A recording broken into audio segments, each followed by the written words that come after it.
discuss with you what is dipole moment. So it is simply amount of separation of charges that is created between two atoms because of their difference in their electronegative values, and that creates a polarity in between those two atoms, and that causes a charge separation that is partial positive. One of the two will be having a negative charge and the other one will be having a partial positive charge. So polarity is produced, and now this is something very interesting. And we've been coming across molecules that is having bonding between, that is the atoms that are same atoms, that is carbon to carbon, chlorine to chlorine, hydrogen to hydrogen, or carbon hydrogen, even carbon hydrogen bond. You will find a very little difference in their electronegativities, or simply no difference in their electronegative values. So let's talk about this very interesting topic called dipole moment. I'm Professor Dr.Mchem from Dr.Mchem Institute of Chemistry, University of St. George, and I'm here again with this great topic called dipole moment. So dipole moment, as I was telling you, it is represented by a Greek letter called mu, right? And it is equals to Q times D. That is Q is simply the charge, and D is the distance between the two atoms, or the molecules, distance between the two molecules that is there. So its dipole moment is simply the product of the charge and intermolecular distance, as electrons and protons have the same magnitude of charge. So as I've just mentioned, dipole moment is defined as the separation of charges, or simply a charge separation that is partial positive and partial negative, and it is created because due to the difference in why it is created. It is created because of the difference in electronegativities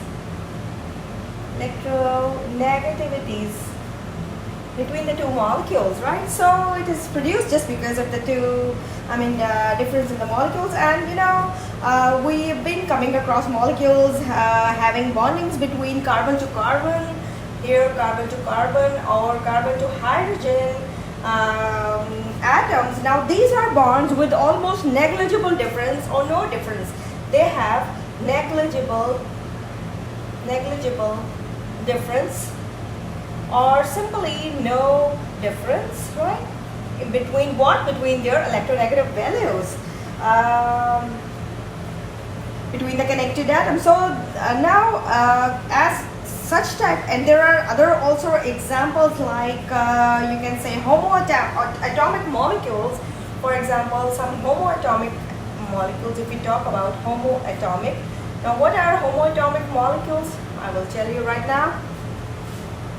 Now what are homoatomic molecules? Of course, these are the, I will show you some example of the homoatomic molecules. For example, a hydrogen-hydrogen molecule, and of course a chlorine-chlorine, and of course oxygen to oxygen, and of course nitrogen to nitrogen, right?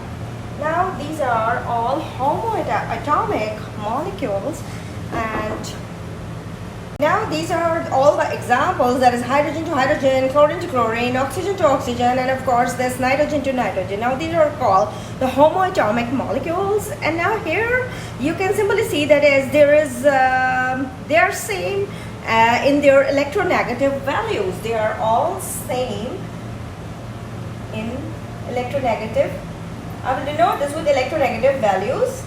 So there is no partial charges, right? There's no partial charges, and as there's no partial charges, that means there would be no partial charges.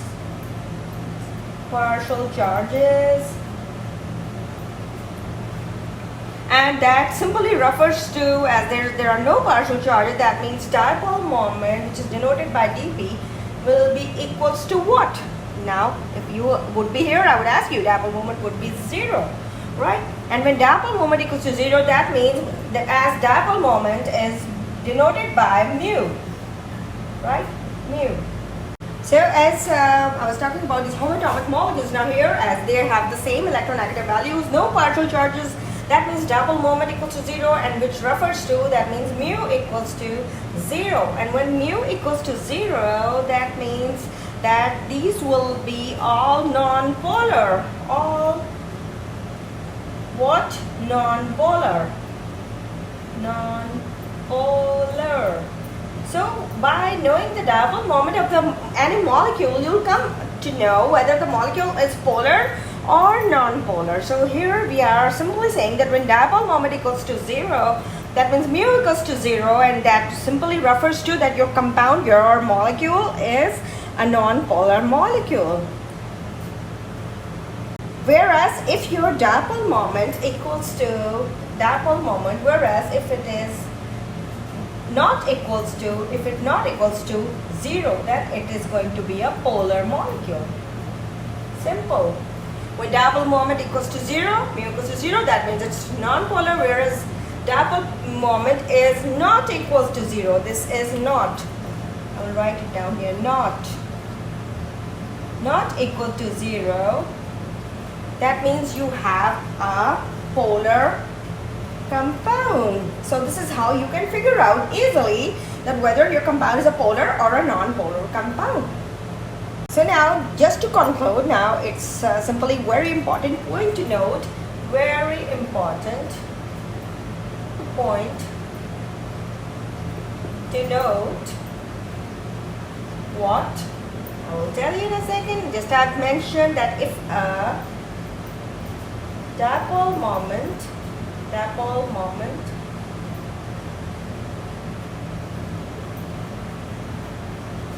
of any molecule is equals to 0, then that is dp equals to 0, then that molecule will be non-polar. Molecule is non-polar. Whereas if dipole moment, the other case, dipole moment is not equals to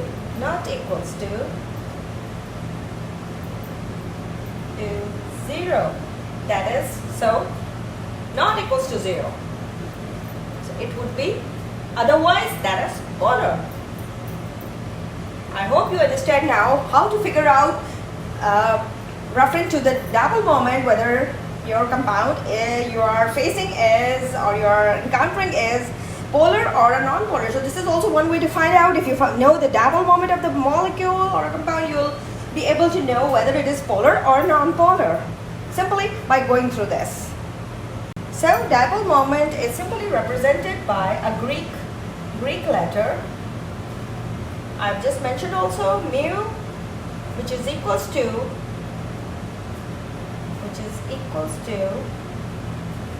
Q into times, simply Q times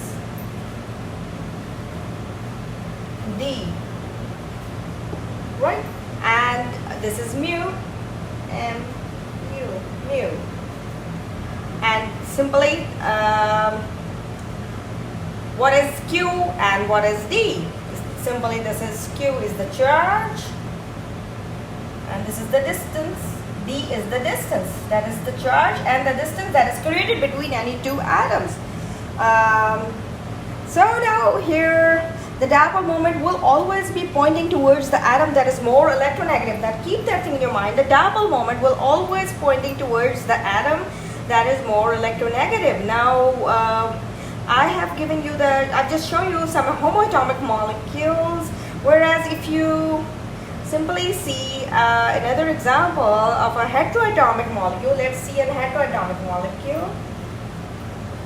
Heteroatomic molecule before jumping into another example. Heteroatomic molecules. Now what are heteroatomic molecules? I'll just tell you in a minute. Simply you will take an example of carbon dioxide, CO, right? Now here Now this carbon dioxide molecule is a heteroatomic molecule. It's a heteroatomic molecule, right? Now you simply see here that here the carbon is less electronegative as compared to the oxygen. We know that oxygen's both sides are there with a double bond, so they both are more electronegative than the carbon. So now what will be the direction of your dipole? Of course, as I've just mentioned, the dipole moment is always pointing towards the atom that is more electronegative. So here, which atom is more electronegative? Oxygen. So the dipole moment will be pointing towards the more electronegative atom, and that would be like this. It would be like this, right? And with the two ends, a positive end and a negative end. And here again the same thing will be applied. That is, this is, you can see, this would be the effect. That is, now they, as both are more electronegative than the carbon, so they will simply cancel each other's effect as they are equal in magnitude. Now both are equal in magnitude. Both are equal in magnitude, and so what is going to happen, that they will simply cancel. They will cancel.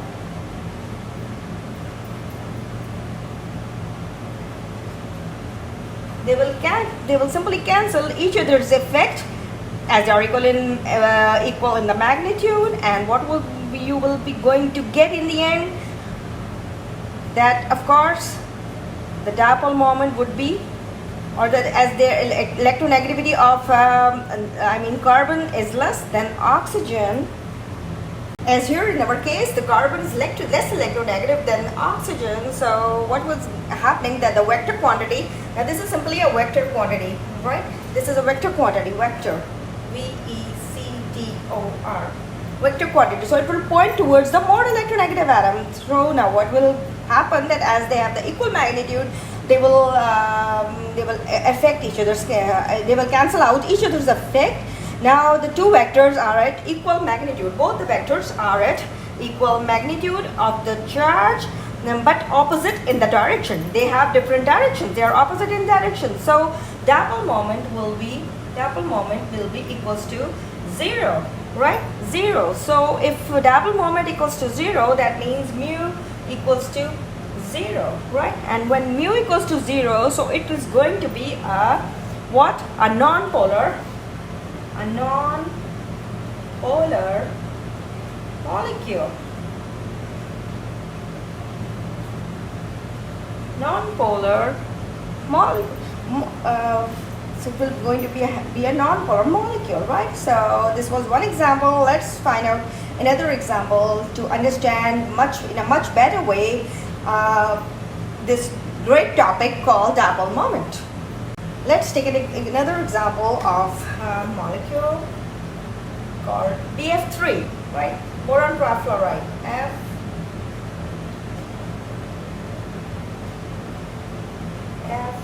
And of course F. Now we know that fluorine is a highly electronegative atom, right? Whereas boron is less electronegative than fluorine. So what would be the direction of our vector quantity? As you know, the dipole moment will always be pointing towards the atom that is more electronegative. So here we have the fluorine atom, that they are more electronegative. So this is going to be the direction of our dipole, right? This, here again, same, and here again. So now, what will happen? These are bond moments, right? These are all the bond moments. And now, what is going to happen? This will cancel out this one, right? Of course, this will cancel out this one. This will cancel out the effect of this one. Simply, they will cancel out the effects, right? And the molecule will again be, of course, called a non-polar molecule. Simple, easy. So now here, simply as we take the example of this boron trifluoride, we have seen that it will simply cancel out the effects, each of the effects, because they are same in the magnitude, they are same in the and opposite in direction. So mu equals to 0. That means it's going to be a non-polar molecule, right? Now let's take another example of course, sulfur trioxide.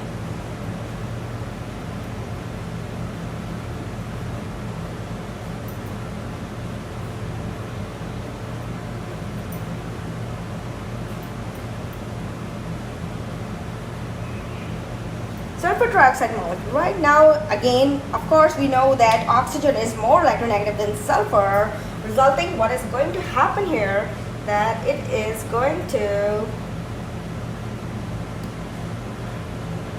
again, the vector quantity would be towards the more electronegative atom, simply towards oxygen, which is more electronegative. Here again the same thing will happen towards the more electronegative atom. Again here again same thing, that is towards the more electronegative atom. Now they are same in the magnitude. Now again they are same in magnitude, and but of course opposite in the direction. They are opposite in direction. That means again mu equals to 0, and that is these are all the bond moments, right? And mu will be equals to 0 here. And referring to what? Of course we will conclude it like that it's a non-polar molecule, as it will simply cancel out the effect. This will cancel out its effect, right? This will cancel out its effect, and this will cancel out its effect. So this is how they are going to cancel out each other's effect, and as they are same in the magnitude but opposite in direction. So mu equals to 0, dipole moment equals to 0, mu equals to 0, dipole moment equals to 0. That means it's a non-polar molecule. It's a non-polar molecule. Simple and easy to understand. So now, by knowing the dipole moment of any compound, you come to know also that whether that compound is a polar or a non-polar one. So these examples, I have given you a number of examples to follow these things. So I have explained you a few examples regarding homoatomic and heteroatomic molecules. Now let's discuss something about a hydrogen chloride molecule, which is always, there when you have started any topic on YouTube or on Google, you will find this example always, that is a hydrogen and chloride molecule. We can substitute it with fluorine also, but this is the example that has been there on the net, so I thought that I must share the same example. Now hydrogen and chlorine. Now we know that of course these are simply, it's a diatomic molecule, and now here the hydrogen being less electronegative, this one is less electronegative,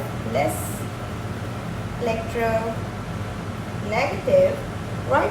Now what is going to happen, that there is of course going to be a huge difference in their electronegative values, as chlorine is highly electronegative.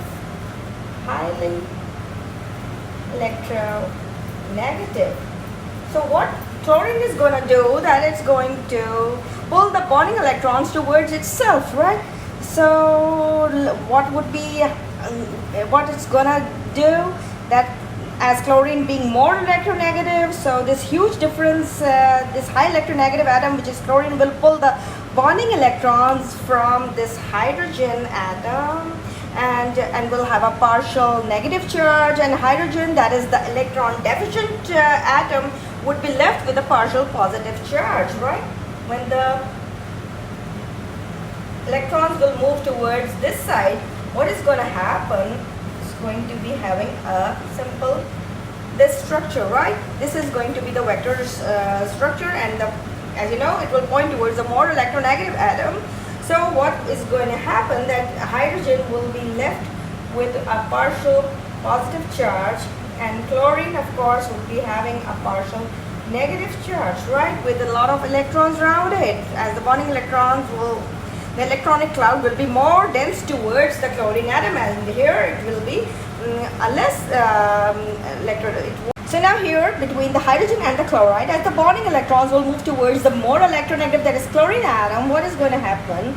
That partiality is created, and they are left with a partial positive and a partial negative charge. Here you can see atoms hold a great electronegative difference. Simply a difference in a polar covalent bond will be formed, right? As the hydrogen chlorine molecule has a partial positive and a partial negative end, it is a dipole. It has a dipole and has a dipole moment. It has a dipole. It has a dipole, right? It has a dipole, right? And has a dipole moment. And it has a dipole moment. Just because of this, we can measure the dipole moment of the molecule as dipole moment. I've explained it to you. It's a vector quantity and is denoted by mu, right? Mu, simply. So as the molecule has a positive and a negative, and the direction of this polarity is represented by this arrow, which would be like this, which I've drawn over here also. A positive end and a negative end, and so what it would be like, simply a positive end and of course a negative end. Negative end, simply. The direction of dipole moment would be like this, which I've just shown you here, towards the more electronegative atom, that is chlorine in our case. So mu would be equals to simply d, that is the distance, and into q, or q into d, where d is the distance between the charges in centimeters and q is the quantity of the charges. Now let's take an example of a water molecule. Now here we always observe that it's called a polar molecule. Why do we call it a polar molecule, right? Here now we can simply observe the two hydrogen atoms that are connected to this atom, the very electronegative atom oxygen. And one thing we are supposed to remember is that these, along with this oxygen atom, they also have the lone pairs. So where are the lone pairs? The lone pairs are like that, right? So these lone pairs are there. That shows us there is a rich electron density over them. So now here, as the hydrogen atoms are connected to this central electronegative atom, the moment of the dipole will be like this, right, towards the highly electronegative atom, right? And it conveys us that it has a bent structure. The lone pairs, they simply convey us that it has a bent structure. Bent structure. It is a bent structure, so the electrons will move towards the more electronegative atom, which is oxygen. But we need to remember our water molecule has two regions of this dense electronic cloud that will result in a net dipole pointing upwards, right? How? It will be like this, pointing upwards. It would be like that, right? We have a vectors. Okay. So it simply result in a net dipole pointing upward, that is, there will be no pulling downwards to interact with this upward dipole moment. And in that sense, we will get a non-zero value. What will happen? We are going to get a non-zero value. Okay, and that corresponds to what? Of course, a polar molecule. Now, by looking towards with these lone pairs, you'll come to know that yes, of course, it conveys a bent structure, and it has the pulling towards upward direction, and as simply that will result in a net dipole pointing upwards, and as there will be no pulling downwards to interact with this upward dipole moment, that is this one, we will get this non-zero simply value, which refers to our compound as a polar molecule. That's why water is considered as a polar molecule. Thank you very much.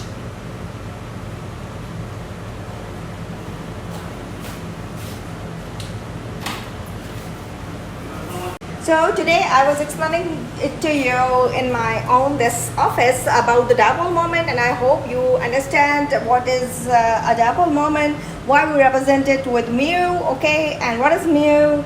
It's a Greek letter, I've told you before. And what are homoatomic molecules, what are heteroatomic. I've given you a lot of examples also, so that you can easily follow and you can memorize, and you can have the see the effect. If there are lone pairs on the atom, what role they play. Definitely the electron density will be increased if there's a lone pair, and there will be an upward lift, upward direction. And then of course I've explained you that if you know the dipole moment of the compound, if you can calculate the dipole moment mu, that means you will be able to understand that whether your molecule is polar and non-polar, right? So I hope you like this video today, and you will definitely learn what is dipole moment, and you will definitely you will learn and you will share among your friends, and you will learn it with your with your great interest. So thank you very much. See you next time with something interesting and something more new.